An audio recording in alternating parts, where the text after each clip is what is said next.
ইসবপুর প্রাথমিক বিদ্যালয়ের প্রতিষ্ঠা দিবসের অনুষ্ঠানে পড়ুয়াদের সৃজনশীল প্রতিভায় মুগ্ধ হয়ে সমাজকর্মী নিশীথ গড়াই ও তার স্ত্রীর মানবিক কর্মসূচি। গত 1 জুলাই রাজনগর ব্লকের চন্দ্রপুর অঞ্চলের অন্তর্গত ইসবপুর প্রাথমিক বিদ্যালয়ের প্রতিষ্ঠা দিবসের অনুষ্ঠানে বিদ্যালয় পড়ুয়া কচিকাচারা তাদের সৃজনশীল প্রতিভা তুলে ধরে নানা ধরনের শিক্ষণীয় মডেল ও প্রদর্শনীর মাধ্যমে ছিল খুদে পড়ুয়াদের নানান পারফরমেন্স। সেগুলি দেখে অন্যান্য আরও অনেকের পাশাপাশি মুগ্ধ হন রাজনগর এলাকার বিশিষ্ট ব্যবসায়ী, শিক্ষানুরাগী ও সমাজসেবী নিশীথ গড়াই ও তার স্ত্রী শ্যামা গড়াই। ভাবতে থাকেন স্কুলের ছোট্ট শিশুদের জন্য যদি কিছু উদ্যোগ নেওয়া যায়। 1 আগস্ট শুক্রবার স্কুলের ছেলেমেয়েদের খাওয়ানোর ব্যবস্থা করেন নিশীথবাবু ও তার স্ত্রী। সেই সাথে বিদ্যালয়ের প্রত্যেক ছেলেমেয়ের হাতে শিক্ষা সামগ্রী রূপে খাতা, পেন্সিল, রাবার, কাটার প্রভৃতি তুলে দেন তারা। তাদের এমন উদ্যোগের প্রশংসা করেন অনেকেই। উল্লেখ্য, স্কুলের বাচ্চাদের মধ্যে জুলাই মাসে যেসব বাচ্চার জন্মদিন ছিল তাদের জন্মদিবসের অনুষ্ঠানও পালিত হয় এদিন। আমন্ত্রিত অতিথি রূপে স্কুলে উপস্থিত ছিলেন রাজনগর বিডিও, জয়েন্ট বিডিও সহ অন্যান্য সুধীজনেরা। এমন উদ্যোগ আয়োজন দেখে খুশি পড়ুয়ারা। নিশীথবাবু, তার স্ত্রী, বিদ্যালয় কর্তৃপক্ষ সহ সংশ্লিষ্ট সকলকে সাধুবাদ জানান অভিভাবক ও শিক্ষাপ্রেমীরা।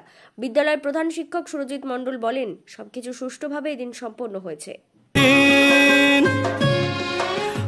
2025 তারিখ ইসবপুর প্রাথমিক বিদ্যালয়ের 76তম প্রতিষ্ঠা দিবস ছিল। সেই উপলক্ষে বাচ্চারা অনেক অনুষ্ঠানের আয়োজন করে। তারাই সমস্ত ব্যাপারগুলো ঘটিয়েছিল। তা আমরা অনুষ্ঠান দেখেছেন এবং খবরেও সেটা প্রকাশিত হয়েছিল।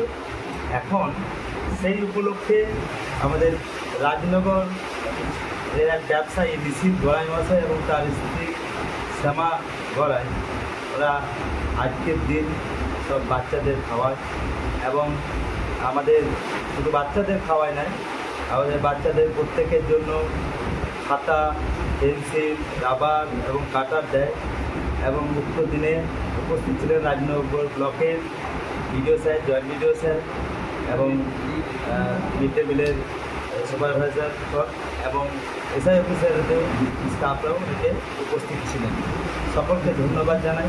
তো তাই নয়, আজকের দিনে ইসবপুর প্রাথমিক বিদ্যালয়ে জুলাই মাসে যেসব বাচ্চার জন্মদিন ছিল তাদের জন্ম মাসও পালিত হয়, অর্থাৎ একটি তিথি উৎসব হিসাবে পালিত হয়। সকলকে ধন্যবাদ জানাই। আমি ইসবপুর প্রাথমিক বিদ্যালয়ের প্রধান শিক্ষক সুরজিৎ মণ্ডল। নমস্কার।